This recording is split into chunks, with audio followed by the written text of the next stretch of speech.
আপনারা বিভিন্ন জেলা থেকে যে কষ্ট করে এখানে এসেছেন, লালমনিরহাট জেলার আমার ফারুক হোসেন সূর্য জেলা প্রতিনিধি, কুড়িগ্রাম থেকে বিভিন্ন পত্রপত্রিকা যারা আসছেন সকলকে ভোরচেতনা পরিবারের পক্ষ থেকে নতুন বছরের শুভেচ্ছা ও অভিনন্দন।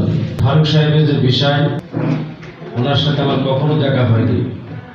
গত 29শে নভেম্বর আমার সাথে দেখা হয় ফার্স্ট, আমাদের রাগাবাড়ি সেন্ট্রালি প্রোগ্রাম, ওইখানে দেখা হওয়ার পরে দেখলাম আসলে ফারুক হোসেন সূর্য একজন যোগ্য ব্যক্তি। ওনার পাশে মানে সকল বিষয়ে পাশে দাঁড়ানোর জন্য দাঁড়ানো যায় এমন একটা ব্যক্তি। আসলে সামনে কোনো প্রশংসা করতে হয় না, আসলে উনি অত্যন্ত ভদ্র একজন ব্যক্তি। আমি যাচাই করে বা সাক্ষাতে আলাপ আলোচনা করে ওই রকমই পেয়েছি।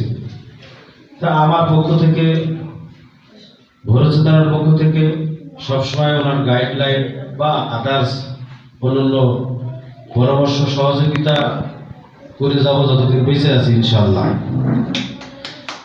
আর এখানে আপনাদের আমার একটা জিনিস ভালো লেগেছে, সেটা হচ্ছে লালমনিরহাট সকল সাংবাদিক, টিভি চ্যানেল, ইলেকট্রনিক মিডিয়া ও প্রিন্ট মিডিয়া সবাই যে একটা একতাভাবে আছে, এটা কিন্তু আমার অনেক ভালো লেগেছে। সভাপতি আরো একটা কথা বলেছে যে আমাদের একতা থাকতে হবে। এটা আমি সব অনুষ্ঠানেই বলি। যেমন আপনারা মিডিয়া যদি এক থাকেন অনেক কিছু করা সম্ভব, আর যদি আপনারা কোর্টে নিয়ে বা কোনো কিছু করেন, এগুলো করলে কোনো কিছু পাবেন না। কারণ সংবাদপত্র রাষ্ট্রের চতুর্থ স্তম্ভ। আমিও কিন্তু একসময় সংসদ ভবনে বিট করতাম, সেখানে নিউজ সংগ্রহে দেখবেন রাষ্ট্রপতি ওখানে আছে, স্পিকার আছে, স্পিকারের ডান হাতে বাম হাতে আপনাদের সাংবাদিকদের ডেস্ক, সেখানে কিন্তু তারা বসে সংবাদ সংগ্রহ করছে। তাহলে আপনারা সেই সাংবাদিক যদি আপনারা ছোট করে দেখেন, এটা অত্যন্ত দুঃখজনক ব্যাপার। আপনারা সততার সাথে সত্য সংবাদ মাঠ পর্যায় থেকে সংগ্রহ করেন, নীতি ঠিক রাখেন। দেখেন আপনারা আসলে আপনাদের পেশার তো কোনো বয়স নেই, যতক্ষণ পর্যন্ত সুস্থ থাকবেন কবরে যাওয়ার আগ পর্যন্ত দেখবেন যে আপনি সাংবাদিক। আর নিউজ যেগুলো করবেন হিসাব করে নিউজ, যে যা পত্রিকায় কাজ করেন, সবার জন্য আমার পক্ষ থেকে শুভকামনা থাকবে। কথা একটু এড়িয়ে যাচ্ছে ঠান্ডার কারণে, অতিরিক্ত ঠান্ডা লেগে গেছে আমার।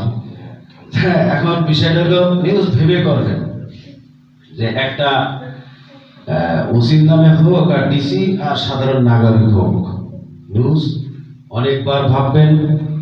গঠনমূলক নিউজ হতে হবে, মানে নিউজের কথা বলবে। ভুলভাল নিউজ করলে হয় কি, আমি এখানে আছি, আমার পত্রিকার কথাই বলি, বার্তা বিভাগ ঢাকায় বসে আছে, নিউজ পড়ালেন আপনারা, এমনভাবে নিউজ পড়লেন সেই নিউজটা প্রকাশের পরে হাস্যকর হয়ে যাবে। এমনভাবে কোনো কিছুই করবেন না, নিউজটা চেক করবেন, নিজে হোয়াটসঅ্যাপ মেসেঞ্জারে নিজেই লিখবেন, লিখে আবার ট্রাই করবেন, বানান সংশোধন করবেন। বানানটা হচ্ছে খুবই গুরুত্বপূর্ণ।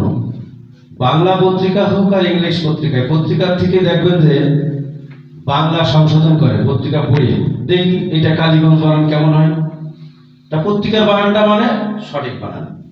তাহলে এই আস্থা, আমরা সম্পাদক সিভি ড্রপ করছেন কারো না কারো রেফারেন্সে নিয়োগ দিয়ে থাকে। এখন আপনারা নিউজে যদি দুর্বল থাকে, সেই ক্ষেত্রে আমাদের একটু মান সম্মান যায়। কাজেই আপনারা অবশ্যই নিউজগুলো দেখে শুনে ভেবে চিনতে বানানগুলো অবশ্যই বারবার দেখবেন, দেখে একেবারে প্রপারলি কমপ্লিট করে পাঠাবেন। আর আপনাদের কাছে আমার বিশেষ রিকোয়েস্ট, এখানে শুধুমাত্র লালমনিরহাট না, আমি গোটা বাংলাদেশকেই বলবো, যতগুলো সাংবাদিক সদস্য আছে সবাই যে দল করুক আর যে পত্রিকায় হোক না কেন, সাংবাদিক নামটা সবাই আমাদের একতাভাবে থাকতে হবে। একতাবদ্ধভাবে থাকার মজাটাই আলাদা। আজকে দেখেন আমরা এখানে এতগুলো লোক উপস্থিত হয়েছি, যে ভালোবাসা টান আপনারা দেখাইছেন, অত্যন্ত এই এই ঠান্ডার ভিতরে এত মানুষের আয়োজনের আমি আশা করিনি।